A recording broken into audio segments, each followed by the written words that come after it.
नमस्कार, मैं मनमोहन मिश्र। मेरे दोस्त, ईवीएम हैक नहीं हुआ है इस बार। ये एक बहुत बड़ा मुद्दा है और इसी मुद्दे पर बहुत छोटा सा एक वीडियो आप लोगों तक सूचनाएं पहुंचाना चाहता हूं।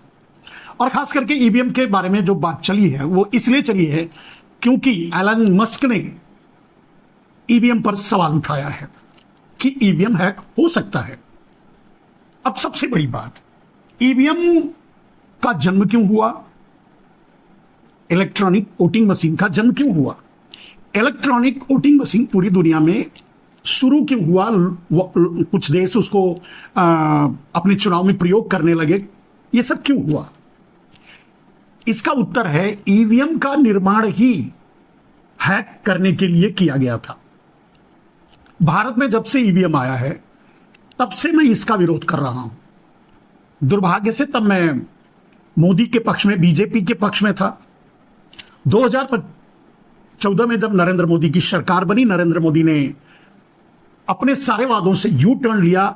27 तारीख को, 25 तारीख को वो सत्ता में बैठे और 27 तारीख को तब से ही विरोध करने लगा। लेकिन ईवीएम का विरोध तब से कर रहा था, चाहे कांग्रेस थी, कांग्रेस की दो बार सरकार बनी, उससे पहले जब से ईवीएम आया है मैं विरोध करता रहा हूं, आज भी विरोध कर रहा हूं।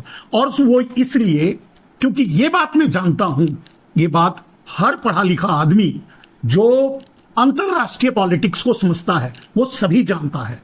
कहे ना कहे, स्वीकार करे ना करे, सारे देश के राष्ट्राध्यक्ष जानते हैं, सारे देश के नेता जानते हैं। पूरी दुनिया की बात कर रहा हूं, अपने देश की नहीं।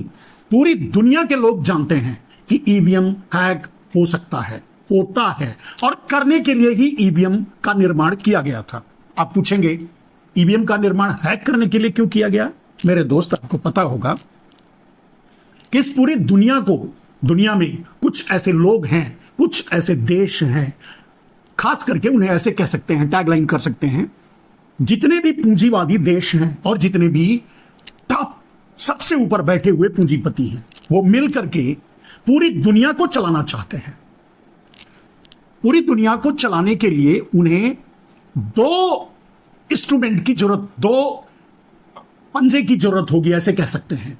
एक पंजा है आर्थिक रूप से पूरी दुनिया को अपने कब्जे में वही लोग रखते हैं, मतलब कुछ वही देश और कुछ पूंजीपति पूरी दुनिया को कब्जा में रखने के लिए आर्थिक रूप से उन्हें अपने कंट्रोल में रखते हैं। और दूसरा है वहां की पॉलिटिक्स, यानी विश्व की पॉलिटिक्स। विश्व की राजनीति छोड़ दीजिए, अलग अलग देशों की वहां की राजनीति में ऐसे लोगों का, अमेरिका, चीन या जो पूंजीवादी देश हैं और वहां के पूंजीपति हैं, उनका वर्चस्व बना रहे, डायरेक्टली या इनडायरेक्टली। आप अपने देशों में दूसरे देश भी जो देखते हैं, वहां के राजनीतिक परिवर्तन, राजनीतिक बदलाव, वो सब कुछ उनके द्वारा ही किया जाता है और इसी से परिवर्तन होता है। यहां भी नरेंद्र मोदी को भारत पर प्रधानमंत्री के रूप में प्रोजेक्ट किया गया, तो उस प्रोजेक्शन के लिए भी ईवीएम का इस्तेमाल किया गया।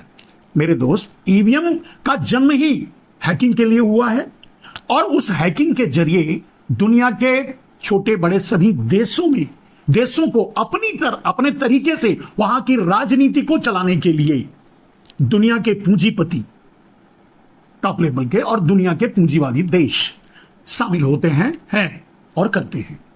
एक बात क्लियर हो गई, एलन मस्क ने जो कहा वो बिल्कुल सही है। अब आते हैं अपने देश में नरेंद्र मोदी के बात के बारे में। नरेंद्र मोदी अच्छी तरह जानते हैं कि वो पहली बार प्रधानमंत्री बने तो ईवीएम से, दूसरी बार प्रधानमंत्री बने तो भी ईवीएम से। भले ही वो 44 सैनिकों को मरवा करके उनके नाम पर वोट मांगा था, फिर भी वो चुनाव नहीं जीतते अगर ईवीएम से हैक नहीं करवाए होते। अब आते हैं उस मुद्दे पर। यही भारतीय जनता पार्टी, यही आपके सारे देश के नेता जब विपक्ष में थे तो ईवीएम का विरोध कर रहे थे, अब सत्ता में है तो नहीं करेंगे, क्योंकि उन्हें पता है, नरेंद्र मोदी को भी पता है कि ईवीएम हैक होता भी है, उनके लिए किया भी गया है और सब कुछ। लेकिन अब आते हैं 2024 के चुनाव पर। मैंने चुनाव से पहले यह कह दिया था मेरे दोस्त, इस बार नरेंद्र मोदी के हाथ में ईवीएम की हैकिंग कमान नहीं है, यानी ईवीएम को हैक करवाने की पोजीशन में नरेंद्र मोदी नहीं है और नहीं कर पाएंगे। क्यों? बहुत सीधा सा सवाल है मेरे दोस्त। कुछ मतलब दुनिया के पूंजीपति कुछ ऑर्गेनाइजेशन के जरिए ये ईवीएम हैकिंग का काम सभी देशों में करवाते हैं। टेक्नोलॉजी के मामले में आपको भी पता है ये काम इजराइल करता है। इजराइल युद्ध के मैदान में होने के नाते, इजराइल में युद्ध चल रहा है इजराइल और फिलिस्तीन के बीच, इसके लिए मैं पूरी तरह से आश्वस्त था कि इस समय इजराइल नरेंद्र मोदी के लिए ईवीएम की हैकिंग नहीं करवाएगा। इसीलिए मैंने कहा था कि इस बार हैकिंग नहीं होगी। इसीलिए मैंने कहा था कि इस बार नरेंद्र मोदी हैकिंग नहीं करवा पाएंगे। दूसरा प्रमाण इसका, मेरी बात का, कि सत्यता का प्रमाण, कांग्रेस ने भी ईवीएम पर बहुत ज्यादा एग्रेसिव सवाल नहीं उठाए थे। यहां तक कि चुनाव के पहले और चुनाव के बाद भी प्रेस कॉन्फ्रेंस करके कांग्रेस ने कहा वो ईवीएम पे सवाल नहीं उठा रहे हैं, ईवीएम के प्रयोग पर सवाल उठा रहे हैं, उसके दुरुपयोग पर सवाल उठा रहे हैं। कहने का मतलब कांग्रेस को भी ये पता है, बीजेपी को भी ये पता है, पूरी दुनिया के नेताओं को पता है कि ईवीएम हैक होता है और हैक करने के लिए ही ईवीएम बनाया गया है। ईवीएम बनाया ही गया है दुनिया के नेताओं को कंट्रोल करने के लिए, दुनिया की राजनीति को कंट्रोल करने के लिए, दुनिया के छोटे बड़े देशों की राजनीति को कंट्रोल करने के लिए, वहां अपने मन में माफिक प्रधानमंत्री, मंत्री या जो भी वहां के राष्ट्राध्यक्ष हो उनको बनाने, बिठाने या उतारने के लिए। It's clear. एक बात साबित हो गया आपके सामने जो मैं पहले से कहता रहा कि क्योंकि कांग्रेस एक इश्यू नहीं थी, या उससे पहले मैं बता चुका था क्योंकि इजराइल इस पोजीशन में नहीं था, इस बार नरेंद्र मोदी ईवीएम हैक नहीं करवा पाएंगे, नहीं करवाएंगे। और वो कंपनियां जो इजराइल की नरेंद्र मोदी के लिए हैक की थी वो एक्टिव नहीं थी, वॉर में व्यस्त थी, खुद इजराइल वॉर में व्यस्त था। अब आते हैं इस बार की सरकार पर। मेरे दोस्त, इस बार की सरकार, अब की बार इसी सरकार, मेरा दूसरा टैगलाइन, मतलब इस बार इलेक्शन कमीशन की सरकार भारत में बनी है। जो भी सरकार इस समय चल रही है, नरेंद्र मोदी प्रधानमंत्री हैं, आधी अधूरी, पूर्ण बहुमत, बिना बहुमत के ऐसे कह सकते हैं। और ये जो दुर्दशा हुई है, अगर नरेंद्र मोदी और इजराइल इस पोजीशन में होता, ईवीएम हैक करवा के देता, जो कंपनियां करवा रही थी करवा पाती, तो सवाल ही नहीं उठता। नरेंद्र मोदी 400 पार का नारा इसीलिए लगाए थे और वो पूरा भी कर लेते। अब नरेंद्र मोदी इस बार इलेक्शन कमीशन के जरिए, आप आनंद फानन में आपको याद होगा कि सुप्रीम कोर्ट के वर्डिक्ट को बदलते हुए नरेंद्र मोदी ने अपना वर्चस्व कायम किया इलेक्शन कमीशन पर। आनंद फानन में एक आदमी से रिजाइन करवाया और दो अपने माफिक इलेक्शन कमिश्नर नियुक्त किया। ठीक है, क्लियर हो गया। यानी इलेक्शन कमीशन को इस बार नरेंद्र मोदी ने, ईवीएम हैक करने की पोजीशन में नहीं थे, करवा नहीं सकते थे, तो उन्होंने इलेक्शन कमीशन को हैक किया और जो रिजल्ट है वो इलेक्शन कमीशन का दिया हुआ रिजल्ट है। मैंने कहा था 97 सीटें और कम आती भारतीय जनता पार्टी यानी एनडीए की, 330 सीट बीजेपी, कांग्रेस जीत रही थी, यानी इंडिया गठबंधन जीत रहा था, उसकी सरकार बन रही थी। लेकिन इलेक्शन कमीशन को हैक करके नरेंद्र मोदी ने जो चुनाव को प्रभावित किया, अपने माफिक जो रिजल्ट बदलवाए, इलेक्शन कमीशन के दबाव में वहां के प्रशासनिक व्यवस्था पर कब्जा करके, दबाव डाल करके, या यूं कह सकते हैं कि चंडीगढ़ जैसा कांड करके, उसके जरिए नरेंद्र मोदी 241 सीट मिला। अब 240 सीट मिला जो भी, अब 70 माइनस कर लीजिए तो नरेंद्र मोदी को 130, मेरे ख्याल से यही है ना, 241, 40, 30, 240 में से 79 सीट घटा दीजिए, सारी बीजेपी की ही घट रही थी, दूसरे की नहीं। थोड़ा बहुत इधर उधर किसी और की भी घट सकती थी।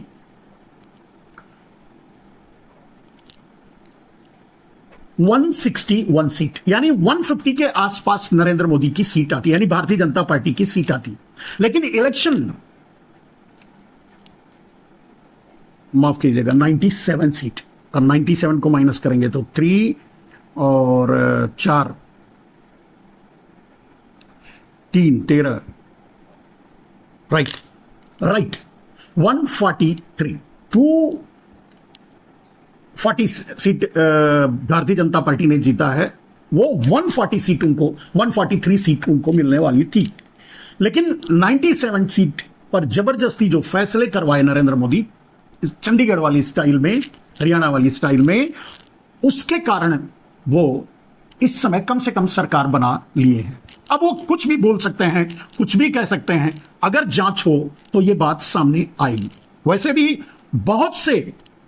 बहुत जगह से और जितनी जगह से मिली रिपोर्टें मिली हैं, जो गड़बड़ियां मिली हैं ईवीएम के जरिए, इस बार ईवीएम हैक नहीं हुआ है, मैनिपुलेट किया गया है, काउंटिंग को ही घटा दिया गया है कहीं किसी भी तरह से। यानी प्रशासनिक और ईवीएम ईसी मतलब इलेक्शन कमीशन और वहां के जिलों के प्रशासन का सामूहिक प्रयोग करके नरेंद्र मोदी 97 सीट जीते हैं, इसलिए वो 140 पर पहुंचे हैं, वरना 143 पर ही सिमट जाते। 240 पर पहुंचे हैं, 143 पर ही सिमट जाते, सरकार बनाने का कोई सवाल ही नहीं पैदा होता। अब इस सीट को इंडिया से जोड़ लीजिए तो पूर्ण बहुमत इंडिया को माफ कीजिएगा, इंडिया गठबंधन को में जोड़ लीजिए तो पूर्ण बहुमत इंडिया गठबंधन को मिल रहा था। मेरे दोस्त अब आते हैं, मैंने कहा कि एलन मस्क ने जो कहा वो अक्षरशः सत्य है। अब इस पे विरोध करो ना करो, उनके एलन मस्क के कहने से के पहले से भी ये बात आज शाश्वत सत्य है कि ईवीएम हैक हो सकता है, और ईवीएम का जन्म ही हैक करने के लिए हुआ था। मैंने उस शब्द को एक बार फिर से आपके सामने रिपीट किया, यही क्योंकि यही शाश्वत सत्य है, इसको कोई झुठला नहीं सकता मेरे दोस्त। अब आते हैं, मैंने कहा कि ये इलेक्शन कमीशन की सरकार है इस बार, तो नरेंद्र मोदी जितना चाहें इतना लें, या ये कह लें कि ईवीएम हैक नहीं हो सकता, या विपक्ष अब ईवीएम का पर आरोप नहीं लगा रहा है, ईवीएम को कुछ नहीं कह रहा, जितने चाहे चुटकुले बोल सकते हैं नरेंद्र मोदी, लेकिन नरेंद्र मोदी से पूछो कि उनके दिल पे क्या गुजर रही है। इतनी बड़ी बेईमानी नहीं किए होते तो उनकी दशा क्या होती वो उन्हीं को पता होता। फिलहाल अभी भी ये तो आपको भी पता है कि उनकी कुर्सी सुरक्षित कम से कम नहीं है, वो जाने वाले हैं। अब भारतीय जनता पार्टी अगर आज सही निर्णय लेती है, योगी आदित्यनाथ के हाथ में कमान देती है, तो भारतीय जनता पार्टी बची रहेगी। यह काम नितिन गडकरी या और कोई लल्लू पंजू नहीं कर सकता, जो कायरों की कैटेगरी में नहीं आते, जिनमें सत्य बोलने का साहस नहीं होता, वो नहीं कर सकते। थोड़े टेढ़े मेढ़े जो भी हैं, योगी आदित्यनाथ भारतीय जनता पार्टी को संभाल सकते हैं। और भारतीय जनता पार्टी अगर योगी आदित्यनाथ, ये बात आज से 10 साल से मैं कह रहा हूं, कम से कम योगी आदित्यनाथ जब मुख्यमंत्री बने उसके बाद से ये बात कहना मैंने शुरू किया है, और 2017 के चुनाव के बाद और उसके बाद 2022 के चुनाव के बाद और उसके बाद तो मैं बराबर ये बात बोलता रहा हूं, भारतीय जनता पार्टी को बचाना है तो कमान योगी आदित्यनाथ को दे दिया जाए, कम से कम विपक्ष में बैठने लायक भारतीय जनता पार्टी रहेगी। आज अगर मध्यावधि चुनाव हो, यानी सरकार गिर जाए और सरकार आगे न बने और चुनाव हो, तो पूर्ण बहुमत यानी 400 पार कांग्रेस और इंडिया गठबंधन कर लेगी। अब कम से कम आरएसएस इस जन्म में, मतलब 100, 200, 500 साल तक तो सोचे ही नहीं कि उसको कभी चांस मिल सकता है, क्योंकि जब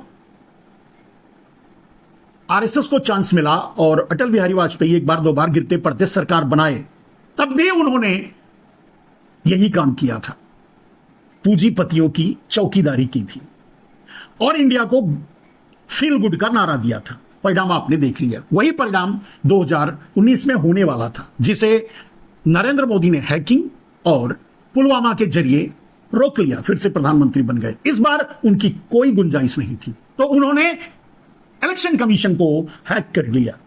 क्या जरूरत थी वहां के कमिश्नरों को अपॉइंट करने की, पूरी व्यवस्था को बदलने की? आप समझ सकते हैं, यह काम नरेंद्र मोदी ने इलेक्शन कमीशन को हैक करने के लिए ही किया था।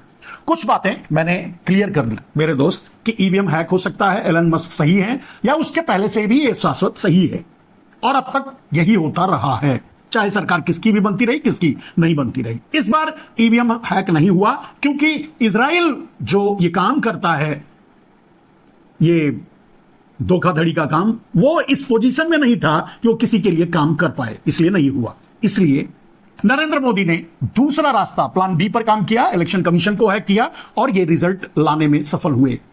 नरेंद्र मोदी खड़े होने लायक भी नहीं रह जाते अगर ये इलेक्शन कमीशन को हैक नहीं किए होते तो। अब क्लियर हो गया 2 बातें मेरे दोस्त। ये बात साफ हो चुकी है कि इलेक्शन ईवीएम हैक होता है, हैक होने के लिए बनाया गया है, और एलन मस्क जो कहे वो भी सही है। देश दुनिया के सारे नेता ये बात जानते हैं, चाहे पक्ष हो चाहे विपक्ष, की ईवीएम क्यों बनाया गया, क्यों लागू किया गया, क्यों चल रहा है, और कम से कम लोकतंत्र तो सुरक्षित नहीं है ईवीएम के रहते। यानी जो नेतृत्व आता है आपके सामने, अगर वो ईवीएम से आता है तो आप ये नहीं कह सकते कि वो लोकतंत्र के जरिए, यानी लोकतांत्रिक प्रक्रिया के जरिए वो चुनकर आया है। ठीक है, कुछ बातें एकदम से क्लियर हो गई। अब कोई किसी का मजाक उड़ाए, कोई किसी का मजाक बनाए, उसे स्वीकार करे ना स्वीकार करे, विरोध में बात करे पक्ष में बात करे, चाहे जितनी बातें हैं सब बेमानी है। सत्य आपके सामने है। रही बात ईवीएम इलेक्ट्रॉनिकली, उसकी बात अगर की जाए, मेरे दोस्त, आज एक फैन आप लगाते हैं अपने घरों में, वो उसमें भी रिमोट लग जाता है। सबसे बड़ी बात, सॉफ्टवेयर के बारे में काफी कुछ जानने के कारण मैं आपको एक बात बता सकता हूं, टेक्नोलॉजी के बारे में जानकारी होने के कारण मैं एक बात बता सकता हूं। जहां भी इलेक्ट्रॉनिकली डेटा रिकॉर्ड होता है, मेंटेन होता है और रिकवर होता है, यानी बाद में उसे प्रोड्यूस किया जा सकता है, दिखाया जा सकता है या प्रिंट किया जा सकता है या जो भी, उसे वो सिर्फ और सिर्फ चिप के जरिए किया जाता है, बिना उसके नहीं हो सकता। जैसे मान लीजिए, एक उदाहरण देता हूं सीधे ईवीएम पे, इलेक्शन कमीशन से भी यह सवाल किया जा सकता है। जब ईवीएम ऑफ किया जाता है और जब ईवीएम ऑन किया जाता है, उसमें डेट क्या होता है? आपके गाड़ी आप जब ऑफ करते हैं और जब ऑन करते हैं तो उसमें डेट क्या होता है? आज का प्रेजेंट डेट होता है। यानी डेटा को स्टोर करना और डेटा को रिकवर करके आपको विजुअली आपको दिखाना। जहां भी इस टेक्नोलॉजी का इस्तेमाल होता है, जो कि ईवीएम में होता है, उसे किसी भी जगह से ऑपरेट किया जा सकता है, चलाया जा सकता है, हैक किया जा सकता है, मैनिपुलेट किया जा सकता है, डेटा चेंज किया जा सकता है, कुछ भी किया जा सकता है। यह बात इलेक्शन कमीशन जानता है, यह बात देश के सभी नेता जानते हैं, यह बात छोटे मोटे आज के जो सिर्फ यूट्यूब चलाते हैं और मोबाइल चलाते हैं, उन बच्चों से पूछो तो वो भी बता देंगे। इतनी बड़ी शाश्वत और सत्य बात से इनकार करने का मतलब है कि आप, यानी जो ये बात का मजाक उड़ाता है, उससे इनकार करता है, उससे बड़ा मूर्ख इस दुनिया में कोई नहीं है। जो बात बच्चे बता सकते हैं, वो बात अगर बड़े इनकार करें, बुजुर्ग इनकार करें, राष्ट्राध्यक्ष इनकार करें या बड़ी बड़ी पोस्टों पर बैठे इनकार करें, तो आप अंदाजा लगा सकते हैं कि उनकी अपनी क्रेडिबिलिटी क्या है। अगर भारत के राष्ट्राध्यक्ष नरेंद्र मोदी ये बात स्वीकार करते हैं, हां ये हो सकता है, आगे इसका प्रयोग नहीं होगा, इट्स गुड। जो भी सत्ता में आए उसे यही कहना चाहिए कि भाई आगे बैलेट से चुनाव होगा, ईवीएम का प्रयोग नहीं होगा, क्योंकि वो इसीलिए बना है। और वो इसलिए नहीं बना है कि आपके भारत में आपका कोई पार्टी चुनाव लड़ करके अपने पक्ष में रिजल्ट को कर ले। वो इसलिए बना है कि दुनिया के जो पूंजीवादी देश और पूंजीपति हैं, वो आपके भारत, यानी पूरे देश दुनिया की बात कर रहा हूं, उनके देशों की राजनीति को प्रभावित कर सकें, अपने कंट्रोल में कर सकें, अपने माफिक जो उनके लिए फैसला ले, ऐसे आदमी को बिठा सके। आपने परिणाम देखा, नरेंद्र मोदी प्रोजेक्टेड थे, उन्होंने क्या किया? चाइना के साथ लाल आंख दिखाने की बात की थी, आज चाइना के सामने के कदमों में बिछे हैं और पूरा भारत चाइना के सामानों से पाट दिया। सबसे ज्यादा आजादी के बाद से लेकर आज तक सबसे ज्यादा चाइना के पक्ष में अगर कोई फैसला लिया है तो वो नरेंद्र मोदी है, और अमेरिका के पक्ष में साइमल्टेनियसली सेम। और अमेरिका और चाइना कभी अपना मित्र हो ही नहीं सकता। जब दुश्मनों से नरेंद्र मोदी हाथ मिलाते हैं, उनके हित की बात करते हैं, उनके हित का काम करते हैं, तो आप अंदाजा लगा सकते हैं नरेंद्र मोदी क्या है। खैर, राजनीति पर इस बार नहीं ज्यादा। मेरे दोस्त, जो कहना था वो कह दिया, जो सत्य था वो बता दिया। आप इसे मानेंगे नहीं मानेंगे ये आपके ऊपर है। सत्य आज भी वही है, सत्य कल भी वही है। मेरे दोस्त, अगर नरेंद्र मोदी इलेक्शन कमीशन को हैक करके ये रिजल्ट लाने में कामयाब नहीं हो सकते कि कम से कम जोड़ तोड़ के बल पे सरकार बना लें, तो नरेंद्र मोदी खुद इस समय ईवीएम का विरोध कर रहे होते, ईवीएम की पोल खोल रहे होते, ईवीएम का नारा लगा रहे होते, ईवीएम की अर्थी निकाल रहे होते। जो कॉमेडी वो दूसरों के लिए कर रहे हैं। फिलहाल आज के लिए बस इतना ही।